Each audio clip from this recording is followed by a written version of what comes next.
Welcome to Soul Thrive, where we explore spirituality through healing trauma, shadow work, and applying the laws of the universe in order to master ourselves without the fear of the unknown. Welcome to another episode on the Soul Thrive podcast. Today we're going to discuss a topic around image and family dysfunction. However, above everything else, we're going to talk about how you could attract a narcissist based on this dysfunctional pattern in family and how they emphasize the importance around image. Yes. And why is it that when families focus so much on image and external appearance and success, why is that detrimental to a child? Because we've talked about that quite a bit, and we've all experienced growing up in these families. What we're emphasizing is the importance for them, the physical aspects of their personality and being, and how they're making the family unit look. And so there's a massive emphasis of, it doesn't matter what you feel. It doesn't matter what your views are, what your beliefs are. If they're not in alignment with our beliefs and our views and how we want people to perceive us, then there is one way of looking at that. The family dysfunction can create other aspects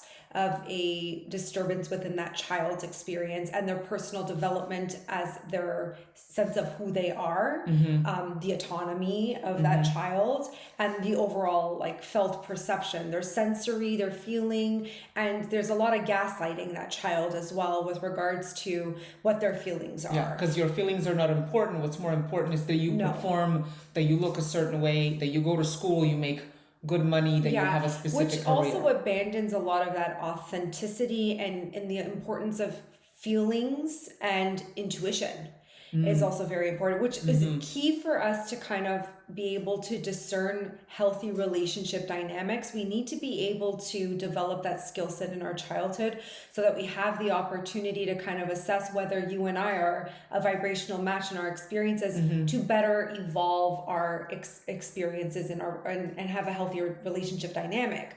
Right. But when we emphasize the importance of image or just the physicality of things, there's an issue there, meaning I'm disowning all parts of you. So there's going to be a real confusion around healthier dynamics and healthier relationships. And who you are. Yeah. And then I guess you get used to people just invalidating you or treating you as eventually you learn to invalidate yourself. And eventually what the child starts to develop is, over time, if we consistently tell a child that what they're feeling and what they're seeing and what their beliefs are wrong, then they start to question who they are as an individual, and then they start to gaslight themselves. Right. And then they go towards the external to get that validation. Yes. Because that's what innately the parents are teaching. Right? So your external experiences are a lot more important. So yeah, we talked about, so then you really don't know what an authentic connection is. No, you don't. With yourself or other people. Which can be the reason why someone would attract a narcissist, because you even if, let's say, there's an inkling of a sense of something being off, because it's been such a huge emphasis in your childhood around the image and how the family needs to look, you're not going to question anything that this person represents. So if they're coming to you and they're giving you, love bombing you, and they're giving you all this affection and attention, and they're making you feel special, and they're charming, and they're, they also put such a huge emphasis on your image, how you look, how you're going to make them look as well, being with them. So it fits into the narrative of that family dynamic. So it feels comfortable, it feels known, and that this is what my mom or dad, for example, used to do. But that's the problem. Right. And that I guess becomes the problem. And then eventually I notice that more and more people who attract that type of narcissist start falling into a crisis when they're eventually 2-3 years in the relationship. And there's a lot of grooming that goes on around that period as well. When you're in a relationship with a narcissist, there's a lot of this emphasis around their own needs, and you're used to giving and catering to others' caring needs, and right. valuing the opinion of something externally far more than you using discernment about whether or not this feels right. And even if you were to bring this up, this is the worst part of this is if the family has also accepted this narcissist and the dynamic that feeds into their image, if that child has a concern, let's say they married the narcissist, right?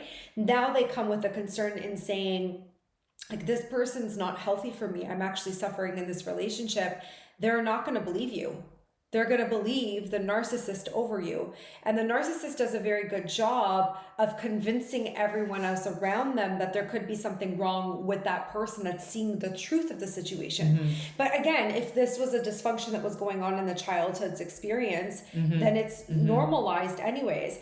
And so eventually it's going to go one of two ways. Either that person's going to have to cut everybody off, including the family dynamic and that narcissist, or there's going to be a moment of, how do I survive my family dynamics and how do I fit into that type of experience and also manage whatever else is going on over here with this narcissist. I mean, I would hope that most people, and we see more of this evidence now, because there's more understanding around the narcissistic disorder, and there's more understanding around healing in trauma and recognizing an actual narcissist and being able to get the help that you need to get out of a situation like that. But there is a lot of unraveling family dynamics that comes with that. Because I guess ultimately, because I know we talked often about like a core wound or like the big trauma when you grow up in an environment like that, is that you ultimately feel completely unseen and completely unworthy because your needs have been neglected,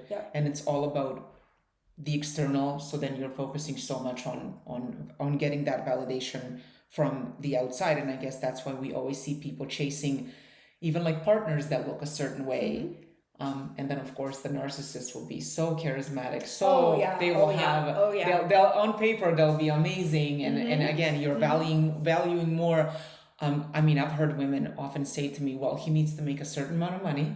He needs to be this tall. He needs to have this type of career. And it's like, you're actually not even thinking about the intrinsic qualities of the person, because it's all about the image. Right. You're not looking at what the person's soul actually represents and like who they are as a person and what nurturement and emotional connection that you need, because the emotional connection isn't there with a narcissist. It never is, but it also isn't in the family dysfunction either. Well, because you don't know any better. Because I remember we were talking last week even about this, why this person would actually be drawn to a narcissist. And there's three things that you mentioned. The first was, like you said, familiarity. So the dynamics they're very unhealthy, but they're familiar. So this is all I'm used to. If my mom did this to me or my dad did this to me, this is normal. I don't know any better. The second is that validation, because they are charming. They are giving you, because if you feel unseen, you're walking around with a wound of feeling unseen. So you will attract that. And the other one you often talked about this is the repetition compulsion, because subconsciously you keep attracting these same types of people and dynamics because you want to resolve that conflict that you initially have with your caregivers, essentially, right? Yes. I mean, all of that is exactly what, I mean, I said that last week, but I think the last part is the most important, is registering that pattern, that theme that keeps reoccurring and wondering why you keep attracting this type of experience, and then registering the wounds that it's created within you, because it's gonna destroy your self-esteem. And like, you've already have a low self-esteem and insecurities, but again, because these people also who are attracted to narcissists, there's been such a huge emphasis on the physical appearance and the image that when you look at them, you would never think that they were so insecure about themselves to gravitate towards that type of narcissist. But also the narcissist itself has immense insecurities within themselves as well. So you're also a point of attraction from that standpoint. When you're insecure, well, are the narcissists always insecure? Yes. Underlining everything, there's an underlining massive insecurity there. How come? A lot of it has to do with the developmental phases of their childhood and how they weren't emotionally nurtured and regulated. But it is a disorder for a reason, because it is, there's a developmental aspect of things that aren't there. And there's a lot of shaming that comes with certain things. And I usually think that most of the time, I wouldn't say specifically, but there are, based on how your mother raised that child, there is wounds in regards to the narcissist and the mother. Oh, so it's often a mommy issue? It could be potentially more so. I have seen more with the people that I've worked with that there has been more of a mother wound associated with the narcissistic personality disorder than it would be, I guess, a father wound to a degree. Right. But I will say a majority of narcissists that I've associated myself with or have been around, and actually even if therapists have actually talked about this too, they're very, very insecure about themselves. There's an underlying insecurity. And so I don't know if the personality disorder can ever be healed, but if a narcissist ever really wants to acknowledge that there is something there and they're registering and they have an awareness that I'm creating these problems and these issues and I keep falling into these patterns, they will have to address that specific wound, that insecurity, and they'd have to do work on that to heal those parts. So could a family dynamic so we talked about how victims of narcissists often grow up in environments where image is so important. Could a narcissist also develop as a result of growing up in a family where image is prioritized? I guess it's the same. Oh yeah, it can got go the same feeling. Right? The only difference is the narcissist develops no empathy. Okay. Right? So like they don't really care about what you feel. It really is all about them. And it's the maybe the opposite. They've got like all this praise in their childhood or for doing a good job, for striving, for achieving, and making again that family dysfunction look good. Right. I do find though, and I will say there's another element linked to this as I've been doing the work with people who have gone through this problem, this narcissistic development issue. Money also plays a significant role, like status and money, right? So a narcissist is always going to try to achieve based on status, money, and like what you can give them, what you can help them grow. And usually they grew up in family dynamics where there was poverty mindset. Okay. So there was a lot of like lack mentality or lack experiences, and they developed this image of needing to achieve these parts of growth and wealth to make the family dynamic look good as well as themselves. Right. So that gives them the additional drive to succeed, I guess. Yeah. What about... And use people. Right. Interesting. Okay. That makes sense. What about conflict resolution? Narcissists don't do that. So I'm curious from like if you are a victim, like again, to go back to the person who would be the victim of narcissistic abuse, because they don't have any self-confidence, they probably aren't able to conflict resolve or speak up. No. So one of the reasons why they would maybe attract a narcissist is to learn how to voice. To a degree, but I do find that because depending on how long you've been in a narcissistic relationship and the way you were raised as well, I've seen the idea of conflict resolve occur, but not quite it's not there. It becomes this like false sense of so when they start moving, let me correct myself, when they start moving towards becoming aware that these issues are going on in these dynamics, there could be a false sense of healing that also occurs. So like their idea of empowering themselves goes with a false sense of confidence because they haven't necessarily resolved the internal conflicts within themselves. And so they start to develop a different way of operating in their relationship dynamics. So they'll go to the extreme of it. Like, how do I word this? They'll go to the extreme where it's not about healing anymore. It's about proving a point.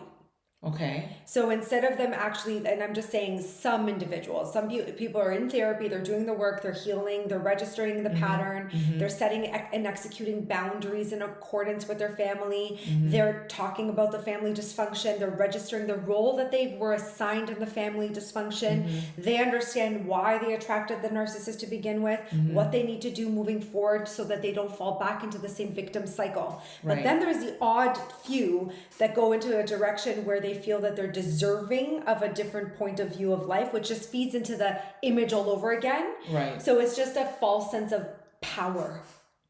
Because when you're in a family dysfunction like this, you feel powerless. Right. And so, and of course, being in a relationship with a narcissist, they take your power from you. Right. So you feel even more powerless. Exactly. So sometimes the illusion of this person, their assumption is I'm healing by stepping into my power. But there's a false sense of power because you're still feeding into image. You're not actually healing and doing the inner work to figure out what your insecurities are. Because again, we've talked about this. True confidence isn't loud. Mm-hmm. Right? Mm-hmm. It's there's a humbleness, there's an understanding, there's a good sense of who you are. And I've seen people who have this family dysfunction, mm-hmm. have been in a relationship with narcissists or in like years in a relationship, have gone through the abuse, and their idea of healing now is I'm in my power, I'm in my confidence, I'm staying away from all of this, right? Which is great. That's a good forward movement. Mm-hmm. But if you don't heal it, you're going to attract the exact same outcome again. You will attract a narcissist another one. Yeah. You will. Right. Because there's so much to unravel with regards to the family dysfunction. There's so much to unravel around your insecurities. And again, what's the underlying issue between both factors? Money, status, right? And so it's not about nurturing and emotional regulation and mm-hmm. finding a sense of who you are and developing healthier relationship dynamics. It's not about that. Mm-hmm. It becomes about power. It's what you've been taught a dominance, when you were younger. Right. A power, a control, a false sense of control. It's very interesting. I've watched, again, because like I read energy as much as I do, and I have seen real people heal from narcissistic abuse, and wow, there's a mm-hmm. really like you could feel that empowerment. And then people who are so abused based on the family dynamics and how they were abused in the relationship that they were in with the narcissist, mm-hmm. and just it almost looks like they're going through a crisis on top of everything else that they've gone through. Right. I don't know how else to word it, but it's just something that I've seen as far as energy goes. But how do those people then realize that they're going in the wrong They're going to direction? have to repeat the same pattern again, whether they like it or not. And it's only going to get progressively worse. So attract more people who try to take their power away, mm-hmm. and them continuing to maybe try to assert mm-hmm. their power until they have to give up. Which is like a false sense of conflict resolve. So their assumption is I'm conflict resolving, but I'm actually not. What I'm doing is I'm running and avoiding the fact that I'm feeling all these feelings because I was never taught to regulate those feelings and those emotions mm-hmm. for myself. Or just acknowledge that like you're feeling insecure and that you need all these things that you're doing to but you have to understand better. In order to do that, you'd have to really be vulnerable. Right. And like it's too painful. What's the one thing that narcissists love the most? Vulnerability. They like to so it's complex. It's more than just looking at it from that point of view of like, well, as long as I've become aware of a narcissist, I mean, then all of a sudden everything's okay and I've moved away from it and I know better. No, you need to be aware because it is such a vibrational match to your experience. And the worst part of it all is if you don't look at your family dynamics and look at how that structure and that experience was for you to develop that type of point of attraction. Mm-hmm. And you've got to examine what's going on in your family dynamics so that you have the opportunity to actually change your frequency in that. Yeah, I remember in one of the previous workshops, one of the questions you posed was, what role was assigned to you? Yes. And that's really interesting. Like as a child, like what role did you play? And it's like the children can, depending, like the eldest can have one role in the same family, the youngest can have a different mm-hmm. role. And it's all about, well, I guess if someone wants to start should I announce that I'm writing a book on that? Yeah. And there's going to be a chapter on family dysfunction and the roles that families play. Yep. Yeah. I will have that out within. Yeah. Yeah.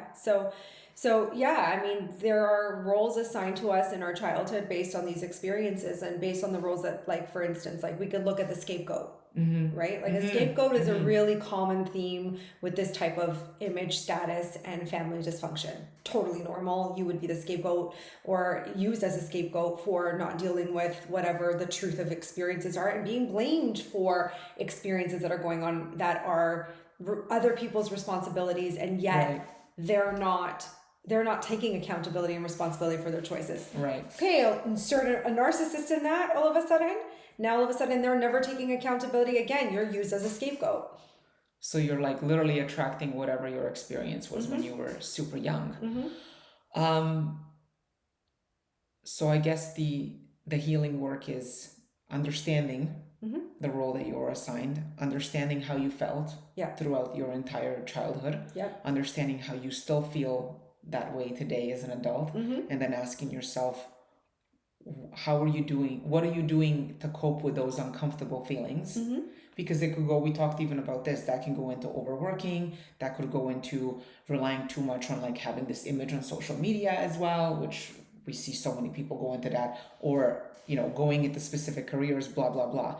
But in terms of healing work, how are you, like these people would never know their authentic selves. I don't want to say, I don't want to ever, I don't ever want to work. say that no one's going to know their authentic selves. I think there's always opportunity to learn, grow, and evolve. But I mean, the process of healing is going to take work. You're going to have to really unravel a lot of psychological damage that has been done from your childhood, and a lot of psychological damage that has been done in the relationship dynamic with a narcissist. Right. And then, of course, you're going to have to learn how to redefine what image is for you. Right. I guess that's where I was going in terms of, in order to really overcome all of this, you have to know really who the hell you are, who your authentic self is, so that you can rebuild your sense of self in a way where it doesn't depend on what your job is, how much money. Right. But with that, you may be walking on your path very alone. Right. And so I can understand why certain people, after they've gone through, like, let's say they divorced a narcissist, or they ended a really toxic relationship with this narcissistic pattern, they gravitate back to the dysfunction, the family dysfunction, because the family will support them through that process to the best of their ability. Because, like, again, they also don't know what they're creating in their patterns and their experiences as well. So it really is a lonely path. So you have to be prepared for you facing a lot of your challenges and your emotions alone. That's why it's important to find community. That's why it's important to find a good therapist or healer or somebody that can work with you to help you understand that you cannot do this work alone. And you want to find a support system that's going to help you feel like you can find your sense of self without the influence of the family dynamic. Right. Because I guess with that comes a lot of hurtful truths about how you grew up and what the parents, how they made the child feel. And then you would have to deal with that pain and confront. And sometimes I know people are like, no, my mother was a saint, or my father was perfect.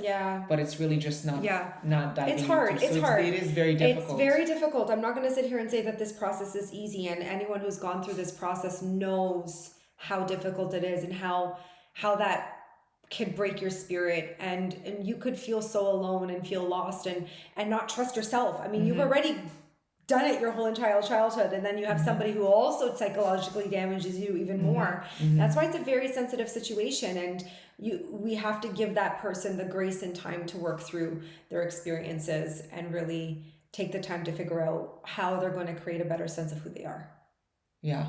That seems like a life's journey, though. I mean, all of this to begin with, but especially when you start off with the circumstances like this, makes it even more challenging, but definitely more rewarding. Yeah, I think so. I think when you get into the place of really finding out who you are and registering the pattern, there's a relief in that. That feels calmer, it feels more centered, and then you can admit truths. It's a lot of truths, and the role you also played in that experience in enabling, right? But I guess you did it because you didn't know better. Right. Well, but now again, it's your comfort. It's your comfort. You don't know any. You don't know any. Those are your adaptations. I guess the abuse becomes familiar. Yes, those are your adaptations. That's what abuse does. We normalize abuse all the time. We don't even like when we think that we've manifested healthier outcomes and experiences, we could still be normalizing abuse. And it can come in subtle ways, even at work or like in other places. So people really have to sit down and really think through. Or ask themselves, how am I feeling in every area of my life? And is this relationship with this coworker or even like a boss, what is this reminding me of? That was another question we discussed. Does this remind me of my mom or my dad? Yeah. And how? Yeah. Or like how, yeah, that how is most important. I think where we have to kind of really examine our relationship dynamics of the individuals or caregivers that had such a massive influence on who we are and how we've developed our sense of self.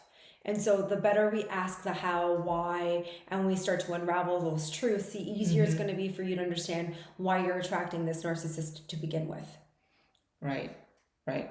Well, looking forward to the book and especially the sections at the end with questions. I think those are important, and just knowing the right questions to ask will unlock certain insights for sure. Yeah, I think this was a good episode. Yeah. All right. Thank you guys for joining us. Thanks. Bye.